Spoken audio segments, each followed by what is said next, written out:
Oi pra você, tudo bem? Espero que seja tudo ótimo do lado daí. Hoje é dia 20 de novembro, considerado o dia da conscientização negra. Pra hoje então eu pensei em trazer pra vocês uma lista de livros que me ajudaram muito a compreender melhor todo o passado desse povo e entender melhor também o sentido da conscientização, não somente dentro da comunidade negra, mas também dentre todos nós como pessoas, indivíduos de modo geral, sabe? A questão de a gente se colocar no lugar do outro, sentir empatia, entender muito desse passado que pra gente é tão distante, mas que ainda é presente na vida de muita gente. Então eu vou falar sobre 3 livros com vocês hoje que eu espero de coração que eu consiga convencer vocês a fazerem essa leitura, dar uma chance pra essas leituras, sabe? Que eu sinto que também vai engrandecer muito na vida de vocês. Bom, eu escolhi 3 livros aqui pra falar com vocês, de certa forma em ordem cronológica, entre aspas, das próprias histórias em si, mas que ajudam a construir, pelo menos eu imagino, né, eu visualizo dessa forma, a construir uma linha temporal de compreensão de todo o passado negro e, enfim, né.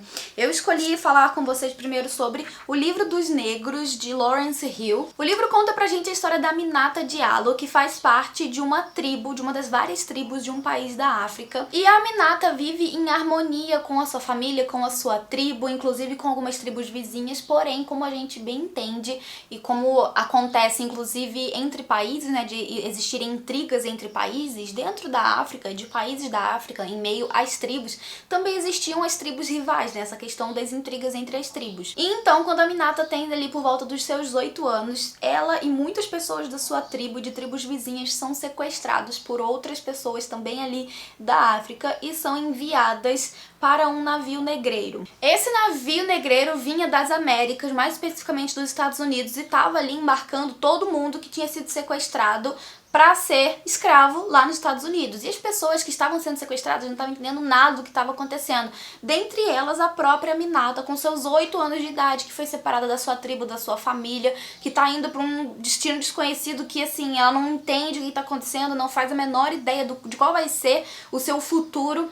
Enfim, ela desembarca lá no estado da Carolina do Sul, se eu não me engano, e é lá que ela começa a, sabe, ser iniciada na vida de escravos. Então lá ela vai encontrar com outras pessoas já escravizadas, ela vai aprender a lidar com essa realidade agora enquanto escrava, né, enquanto propriedade de alguém. E ao longo de toda a sua vida ela vai, da maneira como pode, tentando resistir, sabe, a essa realidade, almejando pra si também uma vida um pouco menos cruel do que aquilo que ela tinha vivido até então.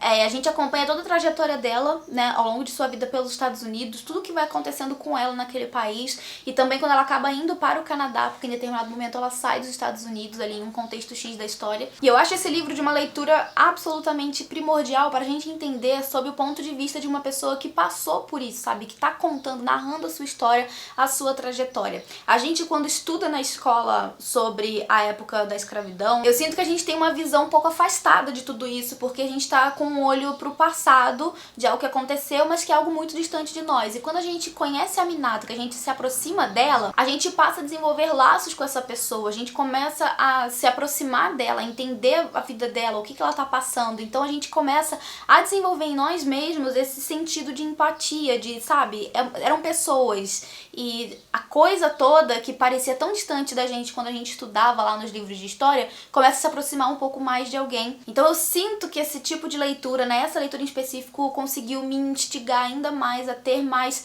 sabe, esse olhar de empatia e de compreender melhor essa história, compreender melhor esse povo, as lutas desse povo desde aquela época. E eu acho que foi uma das melhores leituras que eu já fiz na minha vida, e eu indico demais esse livro. Sério, assim, eu juro, garanto que vocês não vão se arrependerem de fazer essa leitura. É uma leitura realmente muito engrandecedora em muitos aspectos. E depois eu quero indicar pra vocês o A Invenção das Asas, da Sue Kid. Esse livro aqui também vai falar sobre uma família que é detentora, uma família rica, né, que é detentora, donas de escravos. E a gente conhece essa menina já adolescente ali da família, né, filha mais nova, que no seu aniversário ela ganha de presente uma escrava. E a escrava tem basicamente a mesma idade que ela. E ela não se sente confortável com isso, sabe? Ela não quer ser ser dona de alguém, sabe? Ter alguém como propriedade. E, enfim, a gente vai acompanhar ali o crescimento dessas duas meninas, que são a Sarah e a Encrenca. A Sarah é a aniversariante que recebe a Encrenca como presente de aniversário.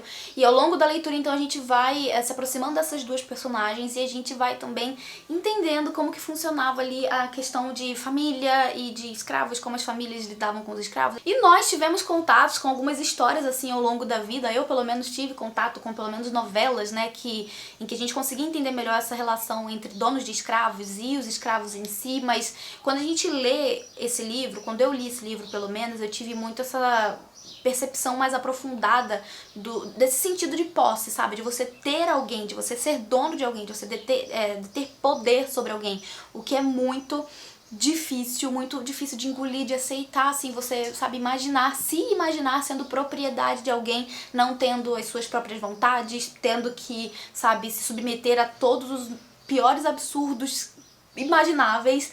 Então, assim, é um livro que também abriu muito a minha cabeça e me fez compreender melhor, sabe, esse sentido dessa época, desses acontecimentos e de como as coisas funcionavam nesse período. Esse livro aqui também se passa em um estado dos Estados Unidos, algum estado ali do sul, que eu não me lembro exatamente qual, e é um livro muito bom, gente, assim, eu lembro de ler esse livro e, sabe, não consegui largar e ao mesmo tempo me senti indignada com o que estava acontecendo. Eu li esse livro há muito tempo e desde então eu indico ele pra todo mundo, sério, é uma leitura absolutamente maravilhosa. Dê uma chance pra esse livro, que eu tenho certeza que ele também vai engrandecer bastante você em muitos aspectos. Por fim, eu quero falar de um livro mais recente, né, contemporâneo, de uma realidade mais atual nossa, que é O Ódio que Você Semeia, da Andy Thomas. Esse livro foi publicado lá em 2016 e foi um sucesso. Muita gente amou a leitura, se conectou com a Star, teve uma visão um pouco mais ampla do que acontece todos os dias, não só lá nos Estados Unidos, como aqui no Brasil também. Nesse livro a gente conhece a Star, que é uma menina negra que frequenta um colégio de pessoas brancas, sabe? Um colégio bem, assim, elitizado. Ela e o irmão, se eu não me engano, são as únicas crianças negras dessa escola. E a Star tem um melhor amigo de infância que em um determinado dia, ali bem no começo do livro, eles estão em uma festa e eles estão voltando pra casa depois dessa festa. O amigo dela tá dirigindo o carro e em determinado momento eles são parados pela polícia. E é incrível como nesse momento a Star ativa na cabeça dela tudo que ela foi ensinada desde criança pra quando uma polícia parar em ela, sabe? Quando alguma viatura parar em ela. E só esse acontecimento já foi pra mim, assim, motivo de muita reflexão, porque nunca na minha vida minha mãe parou pra me ensinar como me comportar na frente de um policial.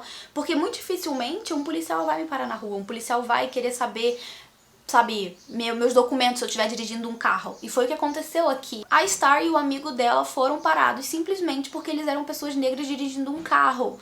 Porque eles não tinham motivo pra ser parados, eles não estavam correndo, eles não estavam infringindo nenhuma lei de trânsito, então assim, só isso aí já me fez parar pra pensar muito. Eles então são parados pela polícia, são revistados e em algum momento ali da cena, né, do que tá acontecendo, o amigo da Star vai acabar indo até o carro pra buscar alguma coisa. E é nesse momento que ele está indo até o carro que ele é baleado. O policial atira nele porque imaginou que ele fosse buscar uma arma. E por que será que ele imaginou que eles fossem buscar uma arma se, sabe, não tinha nada que pudesse indicar algo nesse sentido? Então, assim, injustiça acontecendo todos os dias com as pessoas negras. E é uma coisa muito louca de pensar que se fosse, por exemplo, eu e meu marido dirigindo um carro, sabe, durante a noite, primeiro que a gente nem seria parado pela polícia.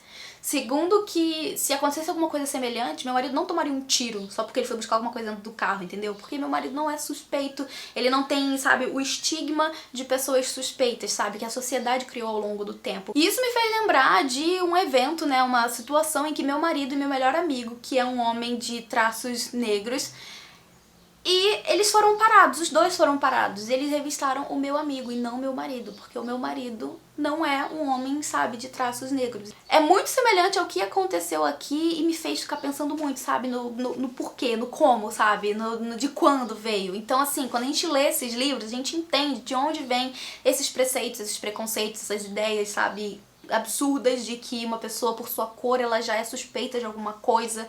Então, assim, são livros que me fazem muito parar pra pensar sobre essa situação e eu acho que me serviu muito de, assim, suporte pra me conscientizar com relação a esse assunto e que também me serviu de engrandecimento em muitos aspectos. Eu gostaria, agora aqui no final desse livro, pedir desculpas se alguma coisa do que eu falei, de certa forma, feriu ou, não sei, ofendeu a comunidade negra. Nunca foi o meu objetivo. Minha ideia com esse livro é simplesmente conscientizar as pessoas, não somente da comunidade negra, mas todas as pessoas, enquanto indivíduos, a terem esse olhar mais atento de empatia e de compreender também o passado da comunidade negra. Então já quero deixar aqui o meu pedido de desculpas se eu feri ou se eu ofendi alguém. Mas eu espero que eu tenha convencido alguns de vocês a darem uma chance pra essas leituras. São livros que eu realmente indico demais. Eu tô sempre falando sobre eles aqui no canal. E eu achei que essas indicações viriam a calhar no dia de hoje. Bom, então era isso que eu tinha pra vocês hoje. Eu espero muito que tenham gostado. Comentem aqui embaixo o que vocês acharam do vídeo, o que vocês acharam das minhas sugestões, se você já leu algum ou se você tem muita vontade de ler algum deles. São livros que eu amo. E era isso que eu tinha pra hoje, então. Deixa seu curtir aqui se você gostou do vídeo. Se inscreva se você for novo aqui pelo canal, que a gente se vê então num próximo vídeo. Então é isso, eu vou ficando por aqui. Um beijo